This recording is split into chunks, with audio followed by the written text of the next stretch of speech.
Hi S1, I'm going to try to teach you on a wee bit with the angle work. Hopefully we'll be okay. Some people find angles a bit tricky, but I have faith in you. Please excuse the lovely pink easel, and at some point a dog may or may not interrupt this video. So we are moving on to the next bit of angles. Now these are called corresponding angles. So whenever you have two lines like this with these arrows, that means they are parallel lines. Always running the same distance apart, same direction, okay? So whenever you've got two parallel lines and any kind of line cuts through it, it creates what's called a corresponding angle. Now to do corresponding angles, what we're really looking for effectively is a fancy F shape. Can you all see that F shape there? Okay. Now the F shape can appear like that. It could be upside down, it could be back to front. So there's also an F shape going that way as well, or an upside down one going that way. So we're looking for F shapes, and what it tells us is that if you have an angle here, so underneath a parallel line to the right of the intersecting line, then this angle can be transposed or translated further down to this angle here. Now they would go match. Now if I was teaching this in class, I would have a much fancier way of displaying this to you. So you're just going to have to take my word for it. So the angles here are both in the exact same position. They're both underneath the parallel lines. It's literally just slid down. So technically these angles match, but there are more matching angles in this picture. We've also learned whenever you've got two lines crossing, like the Scotland flag, we have opposite angles. So these two here are also the same. And then using another F shape, that one's above the parallel line and to the left. There's another one. So these angles here that I've done red are all called corresponding angles. Now, they're all going to be the exact same number, but that means something else. These ones here are also corresponding angles. They're all going to match as well. So technically, if you just focus on one of these kind of intersections, they match. If you can get all those angles there, you just slide them down. And we were doing them in class. Remember when we were doing the Scotland flag angles a couple of days ago? We were doing them, so it's just a step on to that. So let's show you a couple of examples. So when we're doing all this, I think I've already said it's going to come from 3B chapter 6, and I'll write that up again at the end. So my first example is this. There's a lot in the book that just ask you to say what named angles are, so I need a quick recap of naming angles with you. When we name angles, they have to have three letters, and the angle we're talking about should be in the middle. So here we've got an F shape. It's quite clearly an F shape, and the angles A, B, C, D, and E. Where are the corresponding angles? So the book asks you this an awful lot. So here are the two corresponding angles, both underneath the parallel lines, both to the right of the intersecting line. So these are corresponding. Now they ask you to name them. So this one here, it's like a wee pathway. You're going from A to B to C. So we would say the angle ABC, that's international sign for angle, by the way, like a squashed L or a beak shape. That angle there is the same as that one there. So we'd say that is the exact same as angle DCE.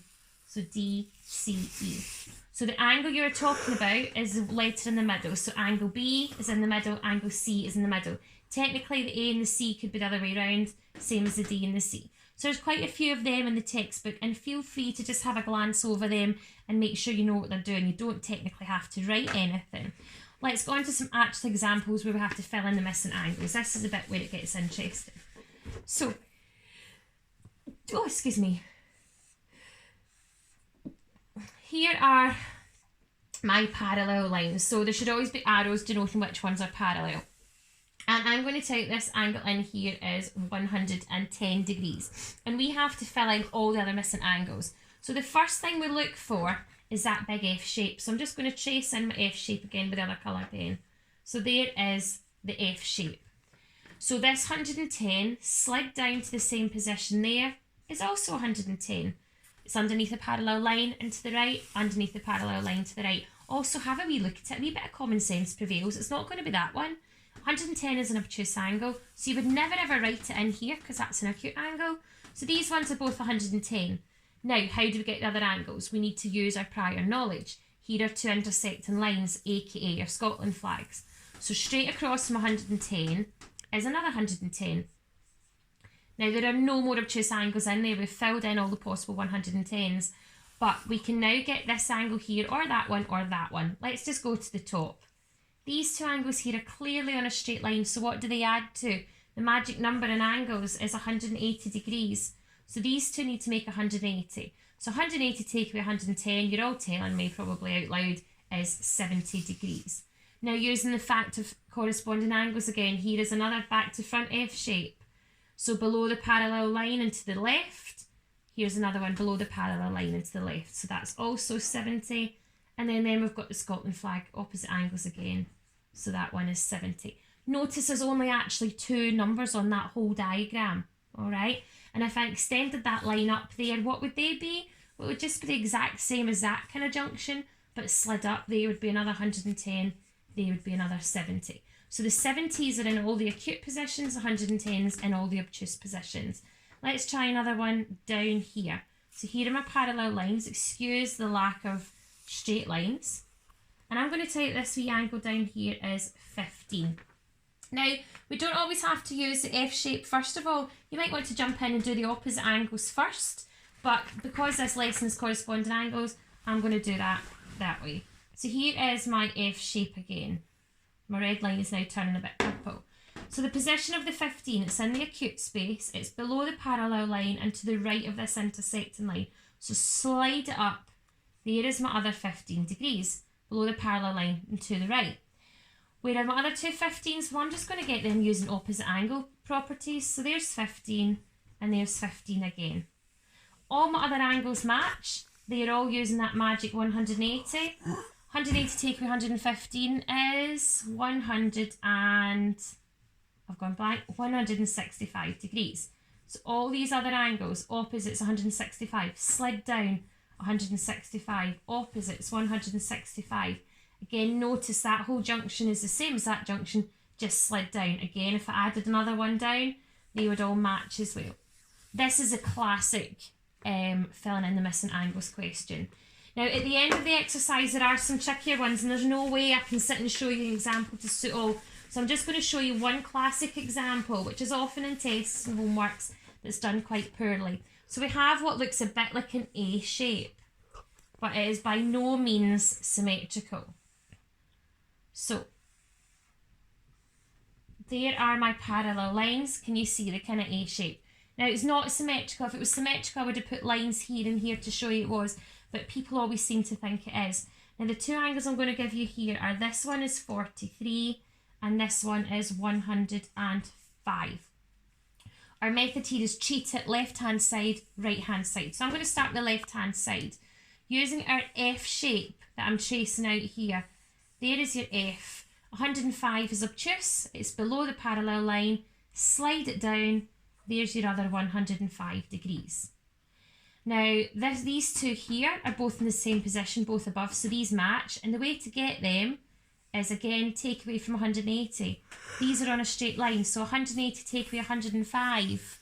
Let's ask my husband if he's listening. What's 180 take away 105? 175? Not 175, that's a common mistake. 75 degrees. 75. Right, so that one is 75 degrees, so is that one up there. Now I see a lot of people try and then just go put them over to that side, but it's not, don't ever do that. Now we go look at the right hand side. So here is a 43 in the acute angle space above the parallel line. Slide it up, above the parallel line is another 43. Now the one below each of the 43s are on straight lines, making that magic sum of 180 again. 180 take away 43 is 137. Same again, slide it up, there is 137. Now there is one glaringly obvious angle that I have not filled in this diagram, the one up the top. Now just focusing here, we have a triangle. What does a triangle add to, remember? The magic sum 180. So we do 75 plus 43, which is 118. Take that away from 180. 180 take away 118 is 62 degrees. So to do this exercise, there will be an element of drawing out and filling in all missing angles, and there are some really tricky ones. Feel free to look at the answers, to look at the diagrams, even if you need a wee bit of help. So the page that goes with this is the 3B book. It is chapter 6 and page 56. Now there's a lot of work here, so technically if I was doing this in class, it would probably last 2 periods. Okay, so give it a wee try. Please click the hand in button to let me know you've tried it, and you can message me if you've any problems with any of the questions. Okay, good luck and take care.